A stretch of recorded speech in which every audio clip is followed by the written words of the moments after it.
Voice of TN நடத்தும் கருத்தரங்கம், தேர்தல் முடிவு எழுப்பும் கேள்விகள், அறிமுக உரை தோழர் அகமது நதீம், மொழிபெயர்ப்பாளர், சிறப்புரை தோழர் மருதையன், இடதுசாரி செயல்பாட்டாளர்.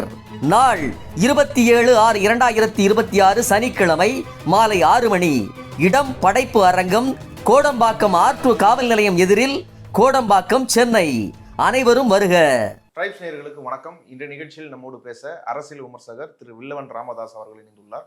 வாருங்களோடு பேசுவோம். வணக்கம். வணக்கம். இன்னைக்கு தமிழ்நாடு அரசு சார்பாக ஒரு மேரத்தான் போதைப்பொருள் விழிப்புணர்வு அதை வச்சு ஒரு மேரத்தான் நடத்தினாங்க. அதில் முதல்வர் விஜய் அவர்களே கலந்துக்கிட்டாரு. ஸ்போர்ட்ஸ் மினிஸ்டர் ஆதவ் அர்ஜுனாவும் இருந்தார். பல பேர் முதல்வரே வந்தார் அப்படின்றதுக்காகவே ஏற்கனவே ஆர்வமாக வந்தாங்க. முதல்வர் வந்துட்டார், அதனால கடைசி வரைக்கும் ஓடணுன்றதுக்காக ஆர்வமாக அவர் கூட ஓடினது, இந்த மாதிரி விஷயங்கள்லாம் இன்னும் உற்சாகப்படுத்தியிருக்குது இளைஞர்களை அப்படின்றத பார்க்க முடியுது. இது ஒரு பக்கம் இருந்தாலும் இன்னொரு பக்கம் சமீபமாக சட்டமன்றத்தில் முதல்வர் விஜய் அவர்கள் பேசினது பெரும் சர்ச்சைக்குள்ளாச்சு. அதாவது தமிழ்நாட்டில் போதைப் பொருள் பழக்கம் தலைவிரிச்சாடுது, ரொம்ப மோசமான நிலைமையில் இருக்குது அப்படின்ற மாதிரி சொல்லியிருந்தாரு. அது குறித்து டிஜிபி சங்கர் ஜிவால் கூட ஒரு கட்டுரை எழுந்திருக்கிறாங்க. இது ஒரு ஆதாரமற்ற குற்றச்சாட்டு. பல மாநிலங்களை விட போதைப்பொருள் தடுப்பில் தமிழ்நாடு ரொம்ப சிறப்பாக செயல்பட்டுருக்குது. இங்கே ப்ரொடக்ஷன்றது ரொம்ப இல்லை, ஏறக்குறைய இல்லை. ப்ரிவென்ஷன்றது அதிகம், சீஸ் பண்ணது அதிகம். பல வேறு மாநிலத்திலிருந்து இங்கே கடத்தினவங்க, இந்தமாரி ஒரு டீட்டெயில்டான ஒரு ரிப்போர்ட்டாக அவர் கொடுத்துருக்கிறாரு. ஒரு முதல்வராக இருந்துக்கிட்டு அது என்ன மீன் பண்ணுதுன்னா, ஒரு முதல்வராக இருந்துட்டு சொந்த மாநிலத்தின் மேலே இப்படி ஒரு பெரிய அலிகேஷன் வைக்கிறது, எந்த ஒரு டேட்டாவும் இல்லாமல் அப்படின்றது பிரச்சனையாக இருக்குது. டிவிகேவோட அமைச்சர் கில்லி சரத் அவரோட பழைய வீடியோ ஒன்று ட்ரெண்ட் ஆகி அது சீரியஸான அலிகேஷன் ஆகி அதுக்கு அவர் பதில் கொடுத்து அதுவும் சோஷியல் மீடியாவில் விமர்சனத்துக்குள்ளாக இருக்குது. இந்த விஷயங்களை நீங்கள் எப்படி பார்க்குறீங்க? இதில் இவங்களோட பேட்டர்ன் விளங்காதுன்னு சொல்கிறதுக்கான காரணம்லாம் இதுதான். இவங்க கையாளுற விஷயந்தான். பழி போட்டு பஞ்ச் டைலாக்கு, சவால் விடுறது, பழி போடுறது, இது மூணுமே கட்சியை நடத்த போதுமானதுன்னு நம்பினாங்க. அதற்கு ஒரு அங்கீகாரம் கிடைச்ச உடனே, ஒரு வரவேற்பு கிடைச்ச பிறகு இது அரசாங்கத்தை நடத்த போதுமானது அப்படின்னு அவங்க நம்புகிறாங்க. 40 நாள் கடந்துருச்சு அரசாங்கம் புதிய ஆட்சி இப்போது எந்த ரியாலிட்டி அவங்களுக்கு புரியுதுன்னா, நம்ம கொடுத்த மாதிரி சௌரியத்துக்கு வாக்குறுதியை கொடுக்க முடியாது, வாக்குறுதியை நிறைவேற்ற முடியாது அப்படிங்கிற ரியாலிட்டி புரியுது. அது எதுல இருந்துன்னா, பொருளாதாரம் மோசமாக இருக்குங்கிறதுலேருந்து இல்லை, இது அன்ரியலிஸ்டிக்கான வாக்குறுதிகளை நம்ம கொடுத்துருக்கோன்றதுலேருந்து அது வருது. ஓகே, பொருத்தமற்றதுலேருந்து இவங்க இப்போ இந்த ஒன்றை சமாளிக்க இன்னொன்று அப்படின்னு சொல்லி வெறுமனே வாய் சவாடலில் கழிச்சு காலத்தை ஓட்டிடலாம் அப்படின்னு அவங்க நம்புகிறாங்க. இந்த மாரத்தான் அதற்கான ஒரு உதாரணம். நீங்கள் போதைப்பொருள் ஒழிப்பு உங்களுடைய இலக்காக இருந்ததுன்னா பேசு பொருள் எது இருக்கணும்? இன்றைக்கி அதில் தெரிஞ்சது என்ன?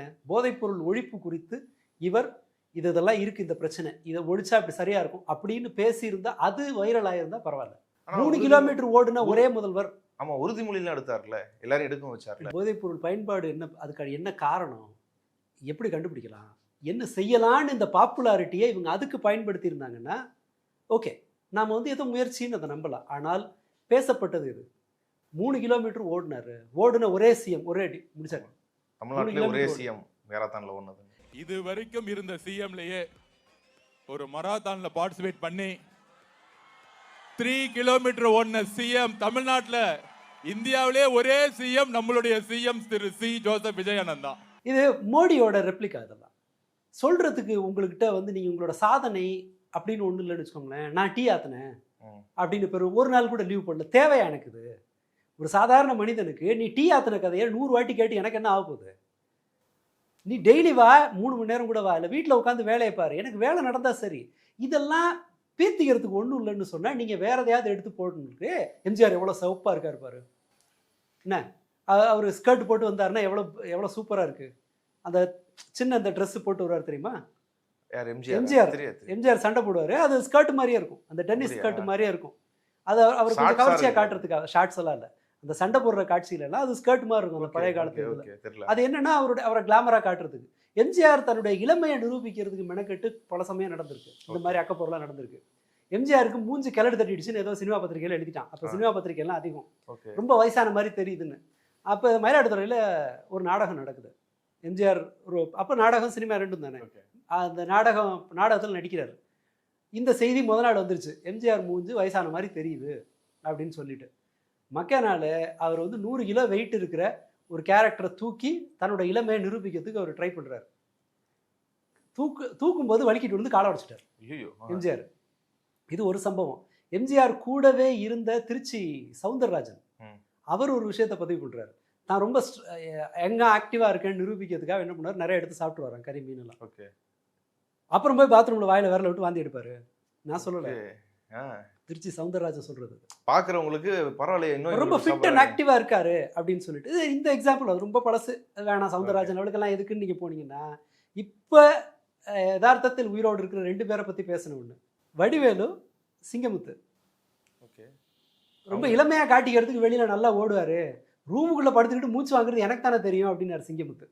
நடிகர்கள் தன்னை வந்து ஆக்டிவா இருக்கும், நான் யங்கா இருக்கேன், நான் பலரால் விரும்பப்படுறேன் அப்படிங்கிற ஒரு ஸ்டேட்டஸை அவர்கள் விரும்புவார்கள். அதில் குறை சொல்றதுக்கெல்லாம் ஒன்றும் இல்லை. ஆனால் உன்னுடைய இலக்கு போதைப்பொருள் ஒழிப்புன்னு சொன்னால் இன்னைக்கு பேச வேண்டிய பொருளே வேற. ஆனால் இவங்களோட கேடுகாலம் சிஎம் 3 கிலோமீட்டர் ஓடினாருன்னு ரூட் எடுக்க வேண்டிய இடத்துல இன்னொருத்தர் பொட்டலம் நசுக்கின கதை வந்திருக்குது, மாத்திரை நசுக்கின வீடியோக்கள் வெளியில வந்து. இப்படி ஒரு மேரத்தான் நடத்தி அதுல முதல்வரே ஓடி இப்படி ஒரு நற்பேர் சம்பாதிக்கிற நேரத்துல வந்து தாவேக்காவோட அமைச்சர் கில்லி சரத்தை அவரோட பழைய வீடியோ ஒன்று சிக்கி சோஷியல் மீடியாவில் அது வைரல் ஆகிட்டு இருக்கு. அது ரொம்ப சீரியஸான அலிகேஷனாக இருக்குது. அந்த வீடியோவுக்கு ஒரு ரிப்ளை கொடுக்க வேண்டிய நிருபம் வந்து மினிஸ்டருக்கே வந்திருக்கு. ஒரு ஃபேமிலியோட கை குழந்தையோட நின்று ஒரு ரிப்ளை கொடுத்துருக்குறாங்க. இந்த விஷயம் இப்படி வாங்க இல்லை, அது ஒரு வகையில் நீங்கள் பாராட்டணும். இதுக்கு திமுக தான் காரணம், திமுக வலுக்கட்டாயமாக என் கையில் மாத்திரை எண்ணெய் கொடுத்துட்டாங்க அப்படி அவங்க சொல்லலை. இது நான் போடவே இல்லை, இது டிஎம்கே ஐடி விங் பண்ணுற வேலை அப்படின்னு அவங்க பேசியிருக்கலாம். வீடியோவே ஃபேப்ரிகேட்டட்னு சொல்ல அதை சொல்லலை.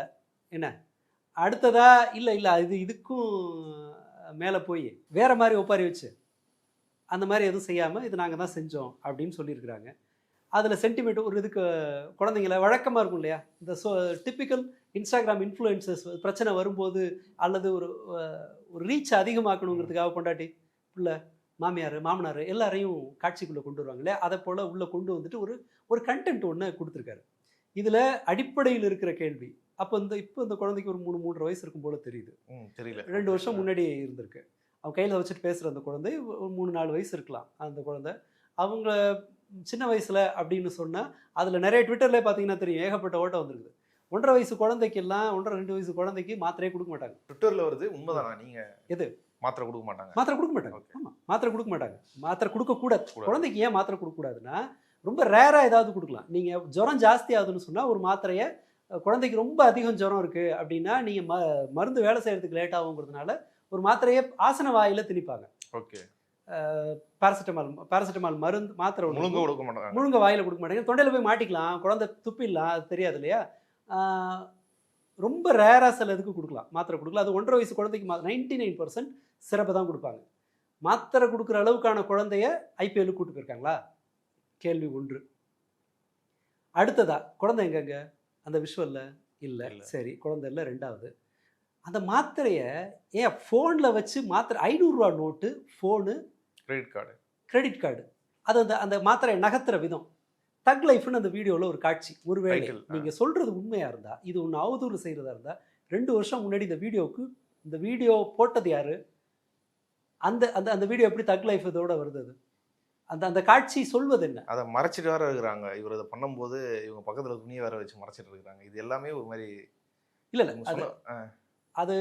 அது இவங்க தெரிஞ்ச ஆட்களே தான் போட்டிருக்க வாய்ப்பு இருக்கு. ஓகே. அதை ஒரு ஹீரோயிசமாக தான் அவர்கள் காட்டிக்கொள்ள விரும்பி இருக்காங்க. அதர்வைஸ் அன்னைக்கே அது இதாக இருக்கும், பிரச்சனையாக இருக்கும். அதை ரிமூவ் பண்ணியிருப்பாங்க. ரொம்ப ஆள் ஈஸியாக எடுக்க. அவர் சொன்ன பதில் வந்து ஆனால் நம்பும்படியான ஒரு பதிலாகவும் இல்லை, ஹோம்ஒர்க் இல்லை. ஓகே, சரியா. இது வந்து அவங்க ஒய்ஃப் வேறு மாதிரி சொல்கிறாங்க, டாக்டர் கொடுத்த மருந்துன்றாங்க, இவர் திடீர்னு உடம்பு சரியில்லைன்றார். இந்த விளக்கமே கொஞ்சம் கோளாறாக இருக்குது. அதை விட்டுருவோம். 100% இவர் சொல்வதை உண்மையே வச்சுக்குவோம். இவர் ஏதாவது சினிமாலாம் பார்த்து நிறைய மாஸ்டர் படம், லியோ படம் மாதிரியான அந்த வகை படங்களை, ட்ரக் மாஃபியா, அந்த கார்டல் படங்களை பார்த்து அதில் இன்ஃப்ளூயன்ஸ் ஆகி குழந்தையோட மருந்து அந்த மாதிரி நசுக்கிட்டாரு அப்படின்னு அந்த கதையை நம்ம நம்பிடுவோம். அந்த தியரியின் படியே போனாலும் கூட இந்த காட்சி சொல்வது என்ன? இப்படி ஒரு பிரச்சனைக்கு நீங்கள் குழந்தைய கூட்டிகிட்டு வந்து விளக்கம் கொடுக்குறீங்கன்னா அது உள்ளதுலேயே ரொம்ப மட்டமான ஒரு வேலை. இந்த விளக்கத்துக்கு குழந்தை இருக்க வேண்டிய அவசியம் என்ன? இல்லை, நீங்கள் சொல்கிற மாரி நீங்கள் இன்னும் தெளிவாக சொல்லணும்னு நினைக்கிறேன். ஒரு மாத்திரை தான் அது உண்மையிலேயே நீங்கள் சொல்கிற மாரி. அதை வந்து இந்த விதத்தில் ஒரு ட்ரக்ஸ் உட்கொள்கிற அந்த மெத்தடை பயன்படுத்துறது என்ன மாரி பிரச்சனைன்னு சொல்ல வரீங்க? இல்லை, அது அப்படின்னா ஹீரோயிசமாக நீங்கள் எதை நம்பி இருக்கீங்க? இப்படி ஒரு காட்சி ஒரு குழந்தையோட மாத்திரை தான் அப்படின்னு சொன்னால் அது ஈவன் மோர் டேஞ்சரஸ்.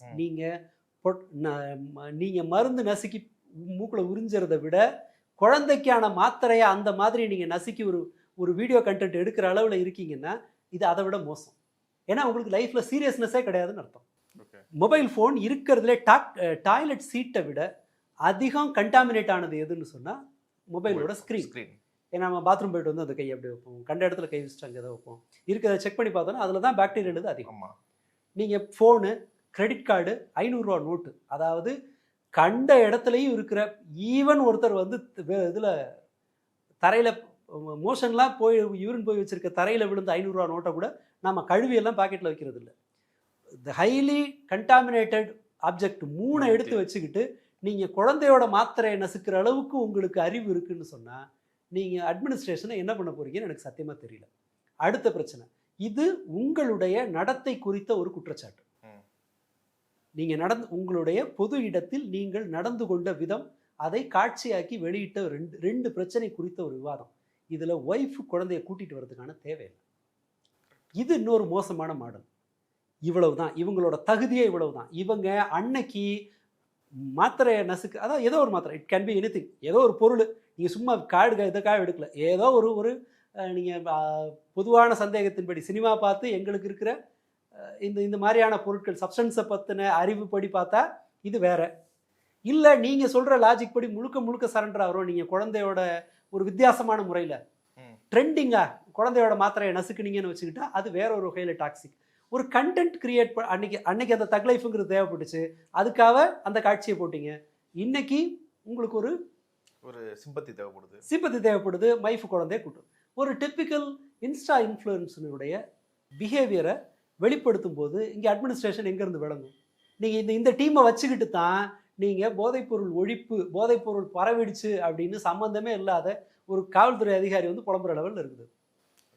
இங்கே கேனபிஸ் பயன்பாடு 0.1% தான், ஓபியாய்டு பிற பொருட்கள் அவர்களுடைய பயன்பாடு 0.26% தான், செடட்டிவ்ஸ் மாதிரியான இது வந்து 0.3%. மேபி இந்த நம்பர் மீது எனக்கு பெரிய நம்பிக்கை கிடையாது. ஏன்னா இந்தியாவில் கணக்கீடுகள் வந்து பெரும்பாலும் அண்டர் ரிப்போர்ட்டடாக தான் இருக்கும், அதை நான் ஒத்துக்கிறேன். ஆனால் ஒரு விஷயத்தை நீங்கள் உறுதியாக நம்பலாம், தமிழ்நாட்டில் உற்பத்திங்கிறது அநேகமாக கிடையாது, அதுக்கான சாத்தியம் இல்லை.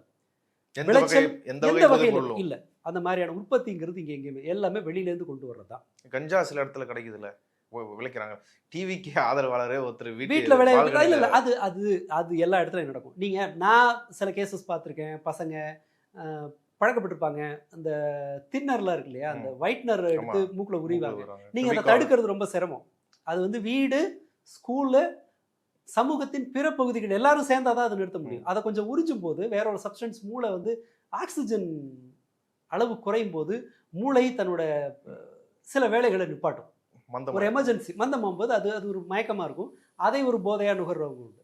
அந்த மாதிரி பயன்படுத்துகிறவங்க பெட்ரோல் எடுத்து மோது பார்ப்பாங்க. இதை மாதிரியான பிரச்சனைகள்லாம் இருக்குமே தவிர பெருமளவுக்கான உற்பத்தி, இப்போ நீங்கள் உத்தரப்பிரதேசம் அந்த மாதிரி சிவபானம்னு சொல்லிட்டு கஞ்சாவை வந்து கசகசா வளர்த்து அதை வந்து அதில் பஜ்ஜிப்படுத்திக்கிறது, அந்த மாதிரியான நடத்தை எல்லாம் இங்கே கிடையாது. ரெண்டாவது, தமிழ்நாடு கண்காணிப்பில் வந்து ஒப்பீட்டளவில் பெட்டராக இருக்குது. ஈஸியாக ஒரு கிரைம் வந்து வெளியில் வந்துடும், அதை மீறியும் இப்போ நிறைய வருது. ஆமாம், இப்போ சப்ளைவே கூட உள்ள டிரான்ஸ்போர்ட்டே வந்து பெரிய வெஹிக்கிளில் பண்ண முடியாது, அதாவது லாட்டாக பண்ண முடியாது. இங்கே அந்த அளவுக்கு கெடுபடி இருக்கிறதுனால மினிமமான சப்ளை தான் இங்கேயும் பண்ண முடியுன்ற அளவுக்கு இதுவாக இருக்கிறது அவர் சங்கஜிவால் சொல்கிறாரு. அதெல்லாம் ஏற்றுக்கொள்ளக்கூடியதான். ஆனால் பொதுவாக அது ஒரு பெரிய த்ரெட்டு. போதைப்பொருள் பயன்பாடுங்கிறது ஒரு உலகளாவிய ஒரு அச்சுறுத்தல் அப்படிங்கிறத நாம் ஒத்துக்கணும், அது வேற விஷயம். ஆனால் அது ஒரு உலகளாவிய அச்சுறுத்தல் அப்படின்னு சொன்னால் தமிழ்நாட்டில் அதற்கான விளம்பர தூதர் யாருன்னா சினிமா. சினிமா தான் அதை எங்கேயோ ஒரு இடத்துல நடக்கிற ஒன்றை கொண்டு வந்து, வேற ஒன்றும் இல்லை, விழுப்புரத்தில் இருக்கிற ஒரு பொண்ணு சென்னை வந்து இங்கே இருக்கிற ஒரு பப்பை கண்டுபிடிச்சு பப்பில் போய் டான்ஸ் ஆட போகிறாங்க. இந்த பப்பை அங்கே இருக்கிற ஒருத்தருக்கு அறிமுகப்படுத்துவது யார்? நியூஸ் பேப்பர் படித்து நம்ம பப்பை தெரிஞ்சுக்க முடியாது. வெறும் நகரங்களில் மட்டும் இருக்கும்போது, இப்போது இன்ஸ்டாகிராமில் ஒரு பெண்மணி 80s 90s இருந்த, அப்போ அந்த காலத்தில் இருந்த சில விஷயங்களை வந்து அவங்க போடுவாங்க. இப்படி இருந்துச்சு, அப்படி இருந்துச்சு, சினிமா கேசட் இப்படி இருந்தது அப்படின்னு சொல்லிட்டு.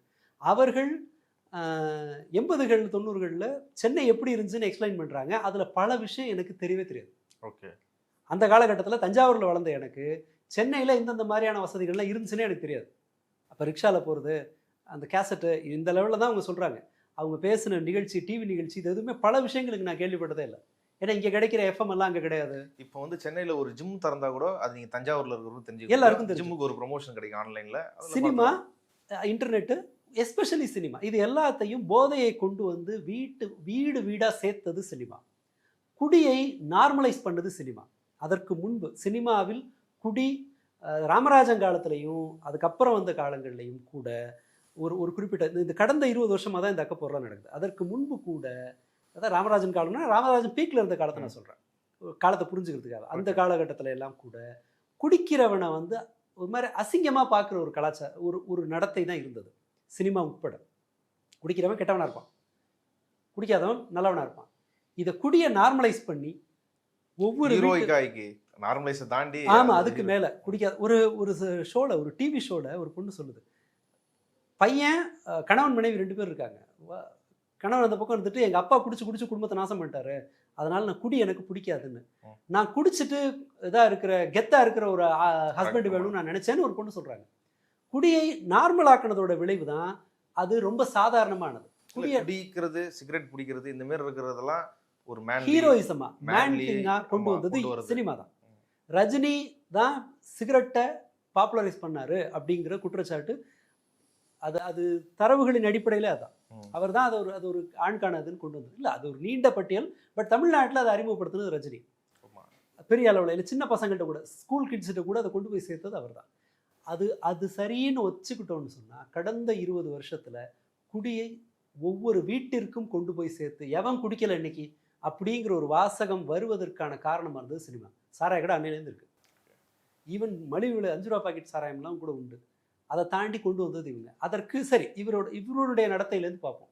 நான் சினிமாவின் வழியாக சேவை செஞ்சேன், கருத்துக்களை பேசினேன்னார்ல, ரசிகனில் பாத்ரூம் கதவுல, பாத்ரூம் செவுத்தில் ஓட்டை போட்டு சோப்பு போட்ட காட்சியிலிருந்து கடைசியாக அந்த கோடாலியில் ரத்தத்தை நக்கிற காட்சி வரை என்ன ப்ராக்ரஸ் இவங்க காட்டினாங்க. குடிக்கு எதிராக, போதைப் பொருளுக்கு எதிராக சட்டமன்றத்தை சொன்னாரு, பெண் பாதுகாப்பு, விழிப்புணர்வு, போதைப் பொருள் விழிப்புணர்வு, இந்த மாதிரி பல விஷயங்களை நான் சினிமா. அவங்க ரசிகை ஒருத்தர் இப்போ வந்து அமைச்சராயிருக்காங்க, கையில் விஜய் ஸ்மோக் பண்ணுற பச்சை குத்திருக்காங்க. பிரச்சனை புரியுதா? ஒரு சாதாரண ஒரு பெண்மணிக்கு அது ஒரு ஹீரோயிசமாக தெரியுது. அதே தானே 10 வயசு பையனுக்கு தெரியும். அவன் கையில் காசு கிடைக்கும் போது அவன் என்ன பண்ணுவான்?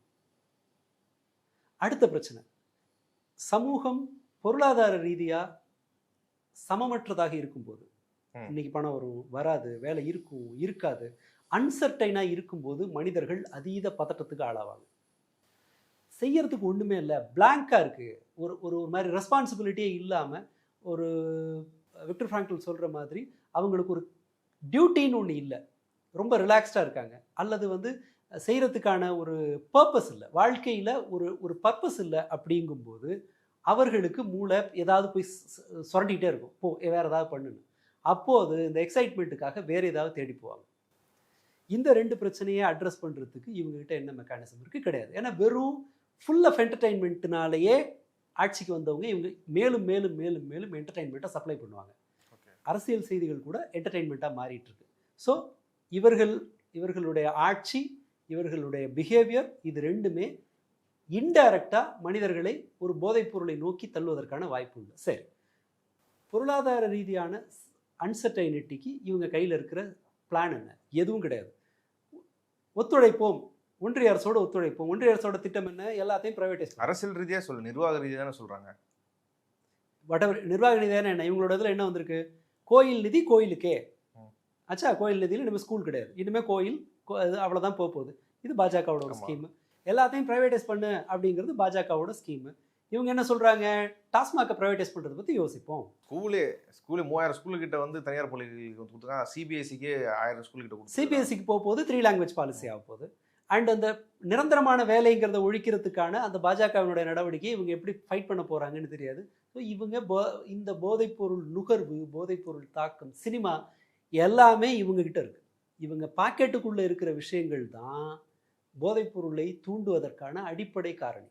ஏன்னா நீங்கள் எல்லாருக்கும் ஒரு மினிமம் சப்போர்ட்டுக்கான தொகையை கொடுத்து, பள்ளிகளை இன்னும் கொஞ்சம் அதனுடைய பாடத்திட்டங்களை இன்னும் மாற்றி, கண்காணிப்பை பெற்றோர்களும் ஆசிரியர்களும் இணைந்து செயல்படுவதற்கான ஒரு பெரிய வேலை மெக்கானிசம்.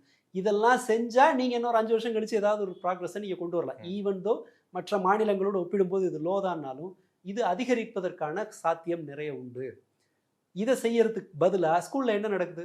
ஸ்கூல் யூனிஃபார்மோட பசங்க கொடி கட்ட போகிறாங்க, காட்சி வருது. இதுக்கு நானா பொறுப்பு? ஒரு விஜய் படத்தை வடைய சொல்கிறாங்க. இல்லை ஒரு அமைச்சர் சொன்னது, பசங்க யூனிஃபார்மோட போய் கொடியை கட்டுறாங்க.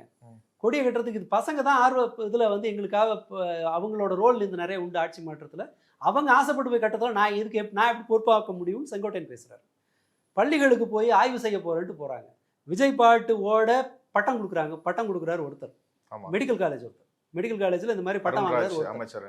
எல்லா ஸ்கூல்லையும் விஜய் பாட்டை போட்டு விட்டு இந்த இதெல்லாம் வருது. நீங்கள் டான்ஸ் ஆனாரு, போய் டான்ஸ் ஆனாரு, மசாஜ் பண்ணுறது. அது ஒரு சட்டப்படி அது வந்து ஒரு அத்துமீறல். லீகலி நீங்கள் வந்து இந்த மசாஜ் மாதிரி பண்ணுறது. எப்ஸ்டீன் எப்படி பண்ணாரு? எப்ஸ்டீனோட ஃபர்ஸ்ட் ரூட் என்ன? அப்படி செஞ்சாருன்னு சொல்லலை. எப்ஸ்டீன் குழந்தைகளை தன்னுடைய பங்களாவுக்கு அழைச்சிட்டு வந்து அவர் $200 கொடுத்து அவர்களுக்கு கொடுத்த முதல் வேலை மசாஜ் பண்ணுறது. இன்டென்ஷன் என்னவோ அதெல்லாம் பிரச்சனை இல்லை.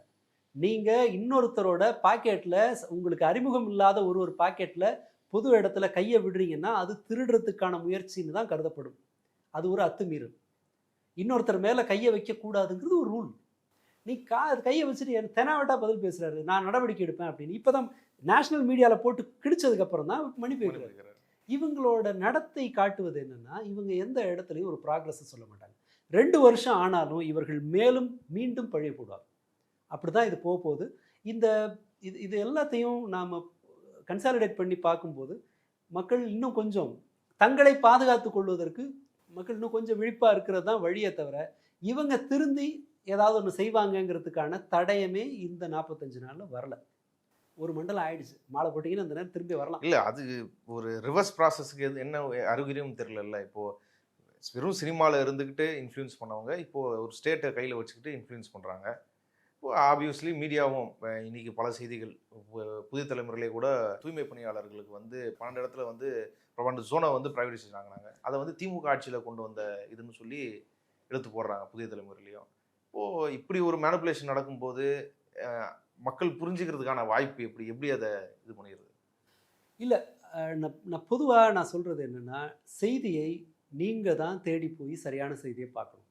உங்கள் வாசலுக்கு வந்து இறங்குற செய்தி பெரும்பாலும் இனிமேல் மேனிப்புலேட்டட் செய்தியாக தான் இருக்கும். நீங்கள் ஏன் இப்போ அப்படிங்கிற டிஎம்கே கவர்மெண்ட்டில் இல்லையான்னா, அரசின் கட்டுப்பாட்டை மீறி ஏகப்பட்ட செய்திகள் அப்போது வெளியில் வந்தது. கவர்மெண்ட் எல்லாத்தையும் கட்டுப்படுத்தணும்னு சொல்ல முடியாது. பெரும்பாலான செய்திகள் வந்துக்கிட்டு தான் இருந்துச்சு. தொடர்ந்து அதை பேசிக்கிட்டே தான் இருந்தாங்க. அந்த தூய்மை பணியாளர் போராட்டமாக இருக்கட்டும், அதற்கு முன்பு அந்த கள்ளச்சாராய மரணங்கள், இது எல்லாமே ஒரு ஒட்டு மொத்தமாக அப்படியே பிளாக் ஆகிடுச்சுன்னுலாம் இல்லை. அவைகள் செய்தி தொடர்ந்து வந்தது. ஷபீர்லாம் ரொம்ப தீவிரமாக பேசினார். இந்த தூய்மை பணியாளர் போராட்டத்துக்கான கவரேஜை நீங்கள் நினச்சி பார்க்க முடியாத அளவுக்கு இருந்துச்சு. இவர் கூட்டு பேசினார்ல, சரி அது திமுக கவர்மெண்ட்டில் கொண்டு வந்த ஸ்கீம், சந்தேகம் இல்லை. இப்படி ஒரு அறிவிப்பு 12 ஜோனை மாற்றுறாங்கங்கிற அறிவிப்பு வருதுங்கும் போதே உங்களுக்கு அது என்ன அப்படியே எடுத்து போடுறதா? உங்களுக்கு அது குறித்து கரிசனம் இல்லைன்னு அர்த்தம். அது குறித்த எதிர்ப்பு எவ்வளோ வந்துச்சு? இடதுசாரிகளிடமிருந்து வலுவான எதிர்ப்பு என்ன வந்தது? அது குறித்த மீடியா டிஸ்கஷன்ஸ் எவ்வளவு இருந்துச்சு? நமக்கு எதுவுமே தெரியும். அப்போது பேசின பல பேர் சைலண்டாக இருந்தாங்க. இது நேச்சுரலாக நடக்குது, எங்கேயாவது இல்லை. இவங்க கவர்மெண்ட்டில் இதெல்லாம் ஒன்றும் பண்ண முடியாது அப்படின்னு இந்த பேரப்பிள்ளையை கொஞ்சிற மாதிரி பல்வேறு தரப்பு சைலண்ட் ஆகிட்டாங்க. அப்போது வந்து துள்ளி வானத்துக்கும் பூமிக்கும் குதிச்சவங்க பல பேர் சைலண்ட் ஆகிட்டாங்க. இந்த சேஞ்சு தான் ரொம்ப ஆபத்தானதுன்னு பார்க்குறேன். ஒரு கண்ட்ரோல் மெக்கானிசமே இல்லை. அது கிட்டத்தட்ட அரசை பயமுறுத்துகிற பல மெக்கானிசம் செத்துருச்சு கிட்டத்தட்ட. இந்த இத்தனை நாட்களில் இவ்வளவு கொலை நடந்திருக்குல்ல, இதில் தலித் படுகொலைகள் எத்தனை? அப்படி ஒரு கவுண்டே கிடையாது, விவாதமே கிடையாது. 3 அடுத்த 48 மணி நேரத்தில் ஃபேஸ்புக்கில் கவுண்ட் வரும், வரல. பெண்கள் பாதுகாப்பு அந்த இதில் வந்து என்ன, அது ஒரு தொடர் உரையாடலே இல்லை. இந்த நம்பரெல்லாம் ஒரு 10 கொலை நடந்துச்சுன்னா அவ்வளவுதான் சட்டம் ஒழுங்கு செத்துருச்சு அப்படின்றது. இப்போ அது வரவே இல்லை. இந்த மெக்கானிசம் செத்து போயிருக்கு இல்லையா, அது இன்னும் டேஞ்சர். இவங்க ஊட்டி வளர்க்கிற என்டர்டெயின்மெண்ட் அடிக்ஷன், ஒரு ப்ளஷர் அடிப்படை அல்லது ஒரு பரவசத்தை மட்டுமே அடிப்படையாக கொள்கிற அந்த செய்தி வெளிப்படுவது, வெறும் வைபு, இதை மட்டுமே செய்தியாக்குவது அண்ட் எக்கனாமிக்கல் அன்சர்டைனிட்டி, அதை அந்த பொருளாதார சமநிலையின்மை, நிரந்தரமின்மை அல்லது வந்து ஒரு நிலைத்தன்மையற்ற பொருளாதாரம், இது எல்லாமே இன்டைரக்டா, டைரக்டா அல்லது இன்டைரக்டா போதைப்பொருள் பயன்பாட்டை நோக்கி தள்ளும். பள்ளிகளில் இந்த என்டர்டெயின்மெண்ட்டை கொண்டு போகிறதும், பள்ளியை ஒரு கட்சி பிரச்சாரம் நடத்துவதற்கான இடமா கொண்டு போகிறதும், மாணவர்களுக்கு அங்க இருக்கிற ஒரு குறைஞ்ச இப்ப நடக்கிறதுலே வந்து ரொம்ப மோசமான ஒரு விஷயமா அதை எடுத்துக்கலாம். பள்ளிகள் இப்படி சீரழிக்கப்படுறது. ஆனா அதுக்கு எதிராக எந்த ஒரு இயக்கங்களும், அதாவது நீங்க சொன்ன மாதிரி இதை ஒரு கண்ட்ரோல் பண்ற மெக்கானிசமோ இல்ல இதை எதிர்க்கிற ஒரு மெக்கானிசமோ இல்லாம போனதுக்கு காரணமா பாக்குறீங்க? ஏன்னா அது ரொம்ப சென்சிட்டிவான விஷயம் இல்ல. அது ஏன் இல்லாம போயிருக்குன்னா ரெண்டு தருக்கு. இனி ஒரு ஒரு ஒரு ஆக்கப்பூர்வமான உரையாடலுக்கு, அரசியலுக்கு இனி வாய்ப்பு இல்லை அப்படின்னு இதற்காக களமாடியவர்கள் சோர்ந்துட்டாங்க. இன்னொரு தரப்பு எதுக்கு வம்பு, நம்ம ஜனங்க ஜாலியாக இருக்காங்க, ஜனங்களோட ரூட்டில் போவோம், let us go with the flow அப்படின்னு அந்த ஆற்றுல கட்டையை போட்டால் அது கூடவே போகலையே, அது பாட்டெல்லாம் இருக்குது. வாழ்க்கையை வந்து நான் அப்படியே அது போக்கில் வாழ்கிறேன்னு இவங்க சலிச்சிட்டாங்கன்னு. இந்த மாதிரியான ஒரு அரசியல், இவ்வளவு நாள் பேசின அரசியலுக்கு, ரொம்ப தீவிரமாக அரசியல் பேசிய பலர்கிட்ட நான் பார்க்குறது என்னன்னு சொன்னால், இனி எந்த நம்பிக்கையில் இது தொடர்றது? யார் உங்கள் கூட யார் வரப்போகிறது? இப்போ அரசு ஊழியர்கள் இப்போ பிரச்சனையை பற்றி இப்போ இது வரைக்கும் பேசிகிட்டு இருந்தாங்க. இப்போ காலேஜ் ஸ்கூலில் இதுக்கு முன்னாடி அரசு ஊழியர்களுக்கு பிரச்சனை இருக்குது, அவங்களுக்கு வேலை செய்ய முடியல, அது இதுன்ற குற்றச்சாட்டுலாம் இருந்தது. இப்போது அது குறித்து பேசுறதுக்கு யாரும் இல்லை, பேசி என்ன ஆகுது அப்படிங்கிற ஒரு எண்ணம் இருக்கும். மற்ற எல்லாரும் இவங்க சைலண்ட் ஆகும்போது செயல்பட தயாராக இருக்கிறவர்களுக்கு ஒரு சோர்வு வருது. எல்லாரும் இது வரைக்கும் பேசினது என்னடா அது, இது வரைக்கும் தலித் ரைட்ஸ் பேசுனாங்க, பெண்கள் உரிமை பேசுனாங்க, மற்றதெல்லாம் பேசுனவங்க எல்லாரும் சைலண்ட் ஆகுறாங்க. அப்போ இதற்கான பரப்பு இல்லைன்னு அவங்க ஒரு சிலர் இந்த ரசிகர் மன்ற மனோபாவத்தில் அந்த பக்கம் ஜம்ப் ஆகுறாங்க. ஓகே, தெரிஞ்சுதான் அது இன்டென்ஷனல் தான், சந்தேகம் இல்லாமல் அதற்கு ஒரு நோக்கம் இருக்கிறது. அந்த அமைதிக்கு பின்னால ஒரு நோக்கம் இருக்கு. மற்றவர்கள் அதை பார்த்து அப்செட் ஆகுறாங்க. அப்செட் ஆகுறது என்னை பொறுத்த வரைக்கும் தவிர்க்க முடியாது. ஏன்னா சூழல் அப்படி தான் இருக்கு. ஓகே, ஒரு எதையும் இல்லாமல், உரையாட தயாராகவே இல்லாமல், ரெண்டு பதிலுக்கு மேலே இல்லாமல் ஒரு பொலிட்டிக்கல் சாய்ஸ் இருக்குன்னா அந்த ஊரில் மற்றவர்கள் எந்த நம்பிக்கையில் வந்து நீங்கள் தன்னுடைய இதை பேசுவாங்க? இதுதான் ரொம்ப பெரிய வீழ்ச்சின்னு பார்க்குறேன். இதெல்லாமே இருந்ததுன்னா மக்கள் வேறு விதமாக தன்னை வந்து இந்த பதட்டத்தை தணிப்பதற்காக அவர்கள் வேறு விதமானதான் நாடுவாங்க. இதுக்கு மேலே என்டர்டெயின்மெண்ட்டு திங்கிறதுக்கு ஒன்றுமே இல்லை. இனி சினிமா வரப்போகிறதும் இல்லை. ஏன்னா இவங்க விஜய் இவர்களுடைய முக்கியமான கான்ட்ரிபியூஷன் என்னென்னா, அவர் முதல்ல அரசியலெல்லாம் ஸ்பாயில் பண்ணல, அவர் சினிமாவை ஸ்பாயில் பண்ணிட்டு தான் இங்கே வந்துருக்காங்க. அந்த மாடலை கொண்டு வந்தாங்க இல்லையா, 4 குத்துப்பாட்டு, 4 பஞ்ச் டைலாக்கு, அது யதார்த்தத்துக்கு பொருத்தமே இல்லாத பஞ்ச் டைலாக்கு, இதையெல்லாம் ஒரு சக்ஸஸ்ஃபுல், அதாவது வந்து ப்ராஃபிட்டபுளாக கண்டென்ட்டாக அவங்க சினிமாவில் மாற்றின பிறகு அங்கே க்ரியேட்டிவிட்டியே போயாச்சு. தமிழ் சினிமாவில் க்ரியேட்டிவிட்டிங்கிறது கிடையவே கிடையாது. எப்பயாவது ஒன்று வந்தால் தான் உண்டு. சாதாரண பார்வையாளர்களுக்கு ஒரு ஸ்லோ மூவியை பார்க்க பிடிக்கல, பட் யதார்த்தம் ஸ்லோவாக தான் இருக்கும். நீங்கள் ஹபிபி மூவியெல்லாம் அந்த படத்தை உட்காந்து பார்க்கறதுக்கான ஒரு பொறுமையை அநேகமாக ஒரு தலைமுறையிடமிருந்தே பறிச்சாச்சு. இதில் அவர் தான் செஞ்சாருன்னு சொல்ல வரல, விஜய் தான் செஞ்சாருன்றது என்னுடைய குற்றச்சாட்டு. அவருக்கும் பொறுப்பு உண்டு. அவர் தான் இதை ஒரு வெற்றிகரமான மாடலா மாத்தணும். அப்போ எல்லாரும் அந்த மாடல்ல தான் ஒரு உச்சத்துக்கு வந்தாரு. ஆமா, விஜய்க்கு கதை பண்ணணுங்கிற இடத்துல தானே எல்லா நடிகரும் எடுப்பான். அதுக்கு முன்னாடி ரஜினியை வச்சு கதை பண்ண, ரஜினியை ஏன் இதுல நான் சேர்க்க விரும்பலன்னா, ரஜினி அதற்கான சூழல் வந்தபோது அந்த படங்களை அவர் எடுத்தார். இப்போ ரஞ்சித் ஒரு சமூகத்துக்கான ஒரு படத்தை எடுக்கிறாரு, வேற ஒரு பிரச்சனையை காட்டுறாருன்னும் போது ரஜினி அந்த மாதிரி படத்துக்கு எடுக்க அவர் முன் வர்றாரு. அது எல்லாருக்குமே ஆச்சரியமா இருந்தது. ரஜினி எப்படி அந்த கதையை சூஸ் பண்ணாரு, எப்படி அதை நடிச்சாரு. இது அவர் மட்டும் இல்ல, பல பேர் முயற்சி பண்ணியிருக்காங்க. இதுல மற்றவர்களை வந்து ஏன் இதை குறை சொல்றதுக்கு முடியாதுன்னா, அஜித் ஒரு இதுல முயற்சி பண்ணியிருக்காரு, சூர்யா முயற்சி பண்ணியிருக்காரு, சிவகார்த்திகேயன் அது சில முயற்சி பண்ணியிருக்காரு. ஏன்னா சிவகார்த்திகேயன் இந்த மாதிரியான பெண்களை கேலி செய்வது, லவ்வை வந்து அது ஒரு மானுடைய ரைட் ராயலாக கிடைக்க வேண்டியதுங்கிற மாதிரியான போக்கு சிவகார்த்திகேயன் உண்டு. ஆனால் இந்த மாதிரியான ட்ரக்கு ஒரு பாலிசியாக வச்சிருக்காருன்னு நினைக்கிறேன்.